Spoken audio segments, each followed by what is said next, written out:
Hola a todos, estamos en un nuevo programa de Desconocidos. Personas, gente que usted merece conocer. La idea es llevarle a su casa a todos los televidentes que nos ven, desde Curicó hasta Coyhaique. Ahora últimamente se está sumando Rancagua, así es que los saludamos con mucho cariño y los invitamos a ver nuestros programas de estas personas que pueden ustedes tener la suerte de escucharlas en su casa. Le vamos a dar las gracias a nuestros auspiciadores, Tienda Tere Giner, que me viste, precioso el vestido, Tere, o sea, de verdad que estoy fascinada con el vestido. Yo diría que hace calor estoy más feliz todavía porque está exquisito. Y a Viña Tinajas del Maule, que nos regala un rico vino para nuestros invitados. ¿A quiénes tenemos de invitados hoy día? Para mí es un honor tener estas dos mujeres acá. Son mujeres que su vida la han sabido llevar y transformar y pescar quizás algo que para muchos puede ser algo no positivo y transformarlo en algo ultra positivo, no solo para ellas, sino que para toda la sociedad. Tenemos a Pamela Pret. Hola, Pamela. Hola. ¿Cómo estás? Bien, gracias por la invitación. Muchas gracias, Pamela. Pamela, directora de Ciudad Accesible.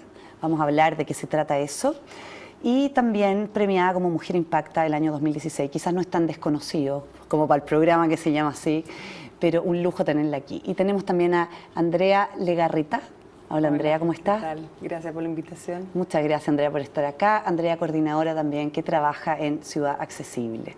Así es que vamos a conversar con ella de qué es lo que es Ciudad Accesible, de cómo nace y de dónde sale este proyecto. ¿Les parece que para partir partamos viendo un pequeño video que explica un poco lo que hace? Vamos con el video.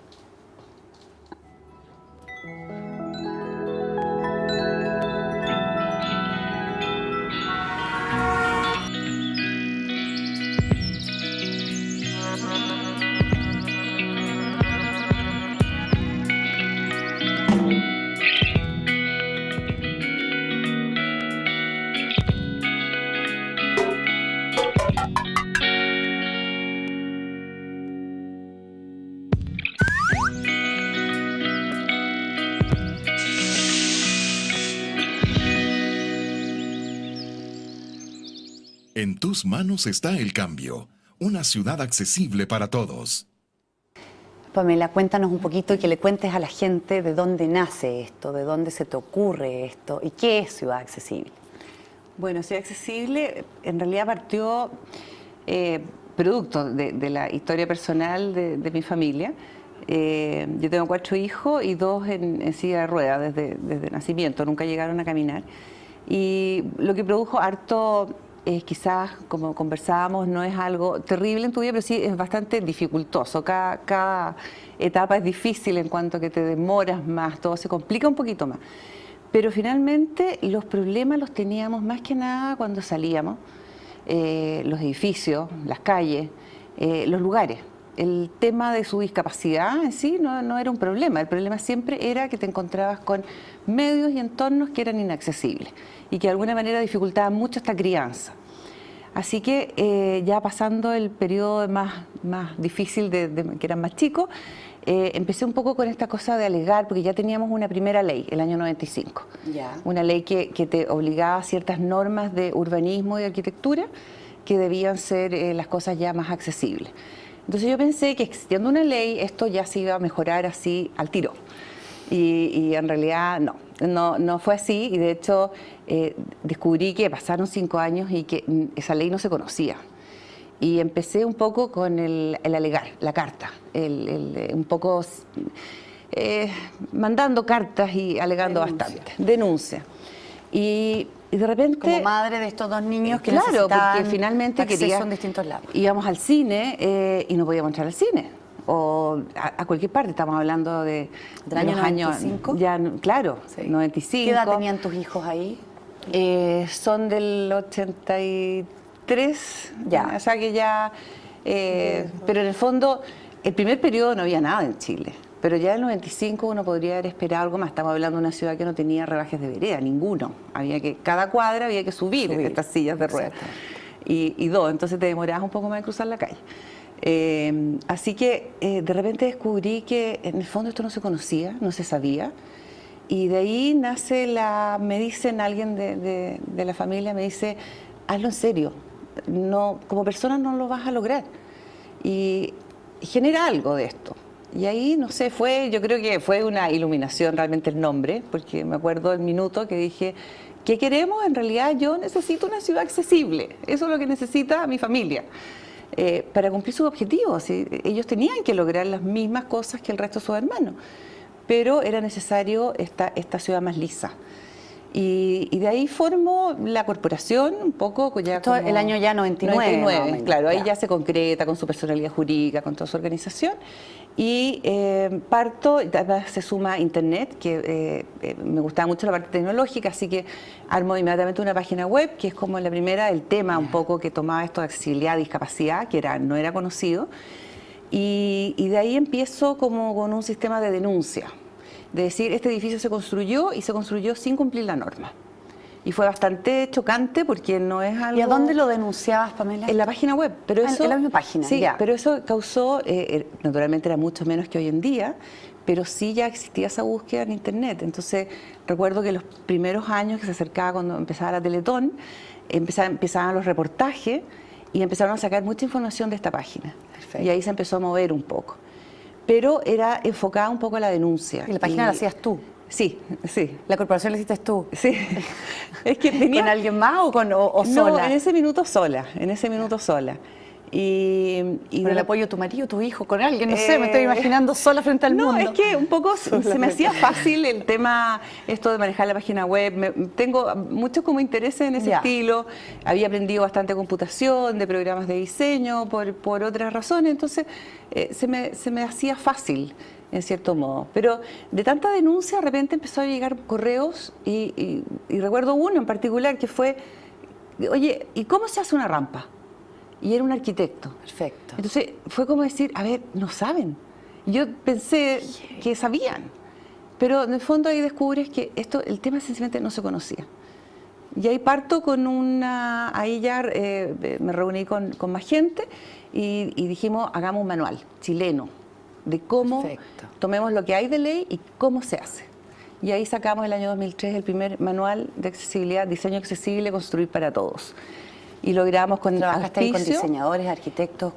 No, también hice la parte de diseño, pero con una arquitecta que nos acompaña hoy día también en la parte de asesoría, que supervigiló un poco todo lo que era, inclusive metimos algo ya de ciclovías en ese minuto, que era muy de avanzada, y logramos auspicio como para repartirlo a todas las municipalidades de Chile, se les mandó por correo.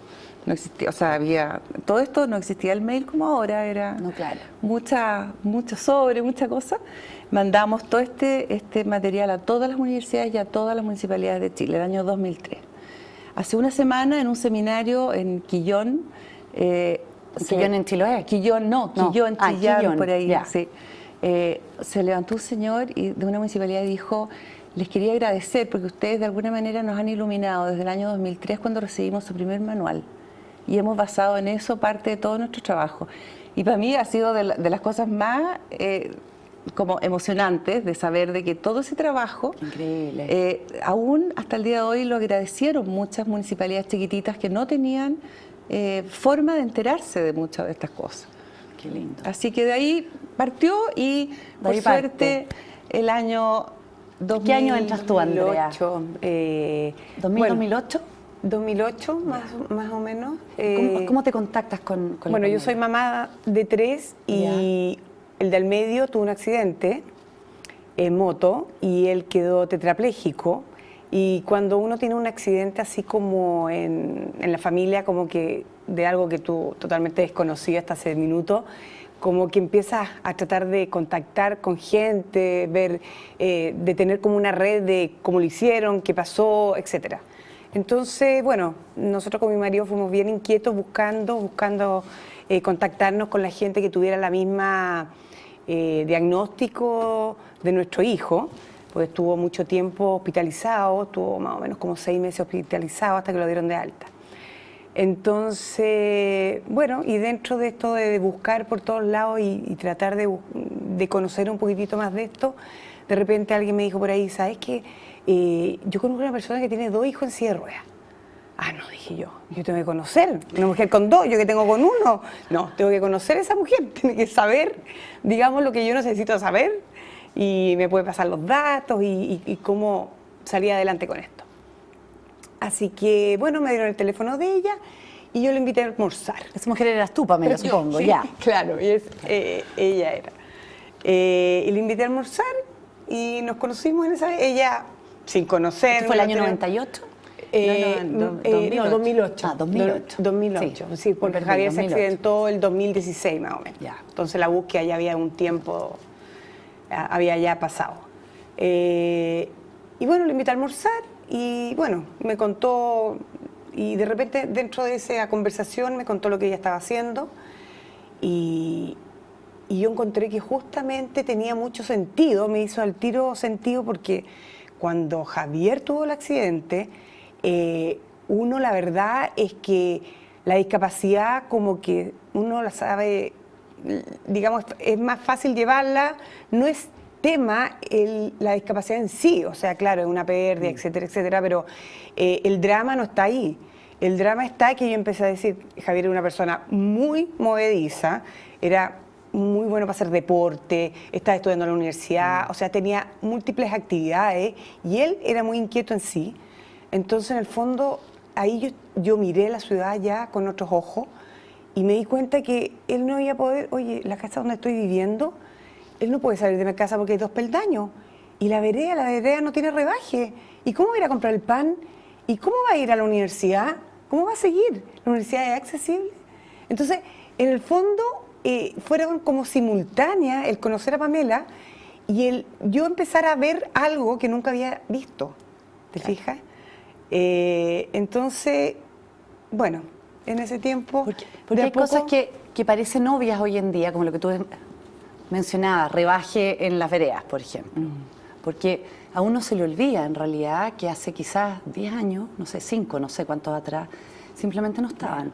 Ahora yo he visto que todas las cosas que se construyen nuevas se construyen pensando en eso. Restaurantes, hay siempre acceso, pero lo nuevo... Pero yo no sé si existe una ley que obligue a que lo antiguo se remodele o no. Sí, el año 2016 tenemos como un cambio importante normativo y ahí quedan 3 figuras. Queda la figura de los edificios anteriores al año 94 que tenían que adaptarse, poco, pero adaptarse, un acceso, una cosa poca, digamos. Esos están, si lo hicieron bien, si no lo hicieron, están incumpliendo. Y después tenemos una gama de edificios entre el 94 y el 2016, que esos ya venían con una norma de accesibilidad, aunque mi opinión es que pocos cumplieron, y ellos se tienen que adaptar hoy bajo un tema de ajustes razonables a la nueva normativa del 2016. ¿Y si no se adaptan a esto, tienen una multa? ¿En teoría? Sí, en teoría sí. Hay un proceso de fiscalización que es en el fondo lo que aquí en este caso nunca ocurre. ¿Quién lo hace, se supone? Se supone que debiera ser la dirección de obra, pero también está autorizado el ciudadano común y corriente. Pero en general la ley, la 20.422, que es la ley de discapacidad que manda todos estos cambios normativos, no dio opciones de buenas alternativas de denuncia. Entonces, hoy en día es bien increíble de que la ley Zamudio, por ejemplo, ha asumido el mayor uso que se le da a la ley de discriminación, la asume en casos de discapacidad. Ay, increíble, por medio de la ley Zamudio y no por esta ley específica como... Así que la ley del consumidor también hemos sabido que también se ha utilizado para esto. Porque, claro, no están las condiciones de un usuario para usar algo porque es un usuario con discapacidad y tiene desniveles, por ejemplo. O sea, hoy día hay que pensar que en el fondo los edificios tienen que adaptarse. Nosotros tenemos siempre, y en la mirada también que hacen las arquitectas en su asesoría, lo que es nuevo somos súper rigurosos. Súper riguroso. Sí, claro, porque o sea, es donde podemos hacer el cambio completo, digamos. Es que es algo que hoy día la ley te obliga a mostrar el plano. Entonces ahí tú tienes el minuto que no te va a costar más, que tú incorporas accesibilidad universal, que no es un tema ya de otro planeta, es un tema mundial. ¿Y hoy en día tú dirías que ya está incorporado? Está en proceso, te diría. ¿Todavía te topas con planos que no lo habían incorporado? O por último incorporados, pero sin conocimiento suficiente, entonces que tú logras al final, no logras accesibilidad. La accesibilidad tiene ese pequeño problema que es muy de detalle. Si tú decides abrir la puerta hacia adentro o hacia afuera, te puede cambiar totalmente si te lo convierte en accesible o inaccesible. Yo creo que quizás hay que estar sentado en una silla de ruedas o llevarla a uno como para poder entender realmente qué se necesita, porque si tú me preguntas a mí, yo digo, pero si tiene rampla, quizás tú me dices, sí, pero no es lo único que necesito. No. O sea, bueno, parte de lo que hacemos y nos llaman universidades, distintas entidades, es justamente talleres donde sentamos a las personas en silla de ruedas. Lo hacen. Sí, es una de las cosas que hacemos. Yo puedo hablar 2 horas o puedo hablar 6 horas de accesibilidad, pero es increíble, o sea, tú puedes hablar y mostrar, hacemos presentaciones bien entretenidas en base a muchas fotos, muy visual para que se vea. Pero finalmente las mismas personas tú las sientas en la silla y todo lo que le explicaste de la pendiente, la rampa, de los descansos, la pones, la enfrentas a la rampa y en ese minuto entendió todo. Donde había visto una rampa, empieza a ver un trampolín. Claro. Sabe que en ese minuto no lo va a lograr. Ahora, esto que trabajan ustedes de accesibilidad no es solamente para silla de ruedas. No. O sea, ¿también se amplía a otro tipo de discapacidades, por ejemplo, ciegos o no? No, o sea, lo que pasa es eso, la accesibilidad hoy en día lo que busca es decir, el ser humano es diverso en su funcionalidad, tanto física, sensorial o mental. Claro. Entonces, todo tiene que adaptarse a estas diferencias funcionales y por eso que en la accesibilidad nosotros tomamos hasta la parte, es súper importante las señalizaciones, los colores que tú usas, las texturas. Te ayuda mucho más a una persona con discapacidad intelectual, por ejemplo, a guiarse. ¿En qué, por ejemplo? A ver, no sé, textura, para que entendamos todo. Una persona ciega. Por ejemplo, hoy día que no está muy bien implementado en Chile, pero sí han visto unos pavimentos que son unas líneas, unos pavimentos con botones, que se colocan, por ejemplo, el pavimento con botones, un pavimento de alerta, que se tiene que colocar enfrentando un cruce peatonal, para advertir a una persona ciega que viene un peligro. No me había fijado nunca. Eso es una cosa... Sí sé lo que estás hablando, pero no tenía idea que era para eso. Claro. O sea, uno lo mira y uno dice, ¿y esto para qué será? Es que todo esto... eso es que no lo ves. Claro, empezó a avanzar porque llegaron las personas en silla de ruedas. A ver, en los años 60, ¿quién veía una silla de ruedas en la calle? Sí, era muy difícil. Era otro tema de sobrevida a accidentes, otro tema de sobrevida también de enfermedades o de condiciones que se daban. Pero después cuando empezó a salir, se empezaron a hacer los rebajes de vereda. Y la persona ciega, que estaba protegida siempre con una solera que le marcaba su territorio de la calzada donde corría riesgo, de repente le abren este puente para que pase una silla de ruedas, pero esta accesibilidad, claro, le quita seguridad a la persona ciega. Obvio. Entonces ahí entran a jugar estos factores de contrastes de color, de texturas, para ir incorporando a toda esta gama de personas que finalmente todos nos vamos a ver beneficiados. Sí. Los adultos mayores y el promedio de edad que estamos alcanzando. Vamos a ser todos adultos mayores. Vamos a llegar todos. Es muy divertido como de repente hoy de nuestra generación que decían, a ver, ¿de qué están hablando? Hoy nos dicen, oye, tengo a mi papá o tengo a mi mamá en condiciones bien duras, he tenido que ampliar la puerta, he tenido que sacar la tina. Bueno, eso es lo que nosotros vemos. O sea, ¿cómo diseño un baño para que lo pueda usar en cualquier situación? Esa es porque yo me imagino que alguien, por ejemplo, que necesita silla de rueda para vivir, no puede arrendar cualquier departamento tampoco. No. O sea, desde que entre la silla de rueda al baño, no sé, cosas como básicas que ahora uno ve siempre, o por lo menos me toca ver más frecuentemente a mí, que hay baños para discapacitados, pero eso antes, no sé, no se veía casi nunca, o hay ciertos lugares donde todavía se sigue sin ver. Claro, o sea, hoy día, recién hasta el año 2016, entra a correr una norma para lo que son los edificios de departamentos, por ejemplo, en que todos los espacios comunes tienen que ser accesibles, tienen que cumplirse esta ruta accesible, y hasta la puerta del departamento. Pero lo que nosotros insistimos, yo lo vi hace más de 12 años en Alemania, promocionando una serie de edificios, decía, compra el departamento que te va a servir toda tu vida. Claro, y decía, que venía incorporado como para que usted cuando esté en la tercera edad y esté en estas condiciones anchos, también le sirve. Y que son anchos de puerta, que son un baño ajustado como para poder entrar en una silla de ruedas. Entonces, esta accesibilidad universal lo que busca es decir, tratemos con temas de diseño, adaptarnos a las distintas situaciones de las personas, que pueden ser ciegas, baja visión, en silla de ruedas o con una ayuda técnica, etc. Maravilla. De hecho, les iba a preguntar, Andrea, ¿ustedes han ido a otras ciudades del mundo como a mirar ¿Cómo es yo me imagino que sí. Sí. ¿Y qué ciudad sería para ustedes como la ideal? Así que uno dice que increíble Bueno, todo lo que han avanzado. hay varios que ostentan el título. El año pasado yo tuve la suerte de ir a Australia y a Brisbane, que es donde estaba estudiando mi hijo. Y bueno, ahí todo tienen planes de accesibilidad, está todo orientado en un diseño ¿Tu hijo universal. que está en silla de ruedas hasta allá? Sí, Ya. sí, se casó y fue a hacer un máster allá. Y bueno, con la dicha, digamos, de que tenía un transporte increíble, accesible, y la accesibilidad, digamos, los municipios allá están preocupados de tener planes de accesibilidad justamente para el tema de ir renovando lo que alguna vez fue antiguo, y renovando a el diseño universal, que eso es lo que se busca. O sea, tú como mamá cuando llegaste a la ciudad, ¿notaste la diferencia? Totalmente. Totalmente. No, totalmente. Y sobre todo lo más impactante que nos tiene bastante preocupado como corporación es el tema de la inclusión laboral en nuestro país, porque en el fondo inmediatamente a nosotros nos lleva a pensar cómo va a llegar esa persona a su trabajo, cuál es el medio de transporte que va a usar. Exactamente. Afortunadamente vemos en Metro que está como bastante acelerado estos últimos años en nuevas estaciones accesibles a través de ascensores. Sí.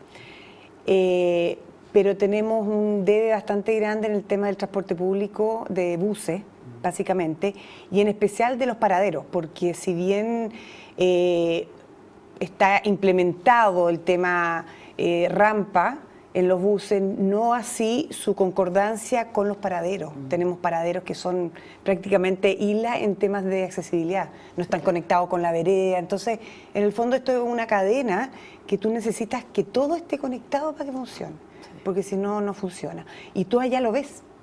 Allá era increíble porque nos tocó andar mucho en bus, digamos, transporte público, y tú, bueno, allá el acceso lo tienen por una rampa de la primera puerta. Entonces ahí el chofer está mirando a la persona con una rampa muy liviana, la persona se baja, o sea, el conductor se baja y despliega la rampa. O sea, él puede ir solo, no necesita ir acompañado para que alguien le despliegue justamente porque sabe, tiene la seguridad y la certeza de que va a tener accesibilidad. Entonces eso realmente... Tampoco depende de la buena voluntad de algún pasajero que dijo, sí, yo lo voy a ayudar, porque imagínate hoy en día, esa es la mentalidad en Chile. Bueno, pero ¿habrá alguien que me ayude? ¿Habrá alguien? No, acá parte de su función de conducir es hacer eso. La accesibilidad pasa por un tema que lo dice la ley, que es la autonomía y la independencia. Y eso es para nosotros es fundamental. Sí. Las personas no andan acompañadas, no andan con un asistente al lado, las personas tienen que ser capaces de funcionar solos. Y todo esto es más dramático, y esas son parte de las luchas que estamos permanentemente haciendo ver, es que en Santiago tenemos algún grado de transporte público accesible, pero en todo el resto de Chile no existe. Es dramático. No, me estoy imaginando. Entonces, de eso en Coyhaique o en Curicó. Claro, ¿cómo se transporta ¿Cómo la la gente? gente, digamos, no todo el mundo tiene recursos para tomar un taxi o un colectivo, o a lo mejor no hay, etcétera, etcétera? Entonces, es tremendamente importante. Nosotros vemos ahora en carreteras, por ejemplo, que claro, hay paraderos, pero los paraderos no están avanzados en la accesibilidad. No. Tampoco, bueno, todo el tema de peatonalización, que nosotros lo vemos mucho y estamos muy sensibles con el tema, porque para nosotros los peatones son personas en silla de ruedas, personas ciegas, personas que les cuesta ubicarse, es como un universo de personas. Entonces nos preocupa mucho cómo estás conectando, tienes un paso de cebra para cruzar de un paradero a otro, o la persona tiene que estar... O por ejemplo, estaba pensando en estas mismas pasarelas que hay arriba de las carreteras, por ejemplo, para pasar de un lado a otro, cuando las personas viven en este lugar y tienen que tomar la micro, el bus, lo que sea, al otro lado de la carretera, y que está todo cortado, o sea, que por abajo no se pasa, y construyen unas pasarelas por arriba con escalera. O sea, eso ni una opción de que alguien... Hoy día ya todo eso tiene plazo, o sea, de hecho están vencidos. Eso es lo divertido para nosotros. En febrero de este año venció el plazo para que todo lo que era espacio público, pasarelas peatonales, jardines, veredas, plazas, fueran accesibles. Entonces sabemos que esto no ocurre del día a la mañana, pero falta también ¿De quién quien depende esté que se hagan los cambios, promoviendo Pamela? esto. ¿A quién hay que tirarle la oreja, digamos? Yo creo que y decir, acá hay una... ¿por qué acá no se ha hecho todavía? Yo creo que... ¿Por qué? Porque esto lo hemos visto en experiencias, para nosotros los municipios son fundamentales. Son como estos pequeños gobiernos que de ahí nacen, porque ahí están trabajando las SEC, generando proyectos para sus propios municipios. Ellos son los encargados de presionar que se cumplan estas cosas. Pero además ellos tienen la capacidad, pero esto funciona en la medida que tú estés convencido, o sea, de que desde el alcalde hasta el último funcionario entienda de que por beneficio de todos sus habitantes de su comuna, todos los proyectos tienen que ser lo más accesibles posible. Claro, entonces, ese es el gran problema. Yo creo que ahí nos falta mucho y levantamos temas, o sea, hemos levantado mucho los temas de las veredas, la vereda es el lugar más democrático, todos somos veredistas en algún minuto, todos, y las personas ciegas nos dicen mucho, o sea, nosotros lo único que queremos es veredas despejadas, de obstáculos. Dice, ¿qué más obvio que veredas despejadas? Pero durante los años hemos ido tirando todo lo que sobra arriba de las veredas, los postes, las bicicletas, los pelos, todo lo que sobra queda ahí. Y hoy día caminar sobre una vereda es realmente dramático. Que es lo que mostraba el video que vimos al comienzo. Claro. Bueno, Se nos va el programa, estoy súper entretenida, conversaríamos mucho rato más, pero para irlo cerrando, porque queda poquito, si hay alguien en la casa, por ejemplo, que quiere aportar con ustedes, ya sea porque le gusta el proyecto, porque quiere financiar, porque quiere trabajar con ustedes, o hay alguien que tiene discapacidad y que quiere aportar sus propias ideas, por ejemplo, de lo que le pasa a él en la vida diaria, ¿cómo se comunican con ustedes? Bueno, nosotros a través de la página web, está toda la información ahí. Tenemos distintas áreas, nosotros nos sirve mucho y hay colaboradores que nos mandan de repente situaciones de sus ciudades, de sus pueblos. Nos sirven mucho esas fotografías, gestionamos también algunos casos. Y además tenemos un área de 3 arquitectos que están trabajando en todo lo que es diagnóstico de proyectos, diagnóstico de accesibilidad, empresas que van a empezar con inclusión laboral. Tú no puedes llegar y contratar, tienes que ver cómo son tus instalaciones. Por supuesto. Y también de todos estos proyectos que hoy día tienen que entrar en forma accesible. Y las personas que se acerquen y se comuniquen a través de la página web. www.ciudadaccesible.cl. Ya saben, entonces lo vamos a poner como hashtag abajo, ciudadaccesible.cl. Les damos las gracias, Andrea y Pamela, por haber venido. De verdad que más allá de la ciudad accesible propiamente tal, a mí me parece que es un honor para mí conversar con ustedes, la vida que han tenido ustedes, con hijos con discapacidad en silla de ruedas, que uno como mamá muchas veces, si no lo ha vivido, yo creo que uno ni siquiera es capaz de dimensionarlo. Como todas las cosas en la vida, mientras uno no lo vive, no, porque uno puede decir, sí, debe ser difícil, debe ser esto. En realidad hay pequeños detalles, me imagino, del día a día, y de medida que van pasando los años, la edad de los hijos, etcétera, que hacen de verdad que ese amor de madre sea infinitamente mayor en millones de cosas, me imagino. Así es que muchas gracias por estar aquí en el programa. No, gracias a ti. Gracias por la oportunidad de estar acá. Y ojalá que sirva como vitrina para que vean el trabajo que se hace y todo lo que necesitamos, porque me queda más que claro que estamos al debe como sociedad, digamos. Así que ya Hay que seguir trabajando nomás. Y nosotros nos vemos en otro programa de Desconocido. Agradecemos a Tienda Tere Giner que me viste este precioso vestido y a Viña Tinajas del Maule. Nos vemos en otro programa. Chao.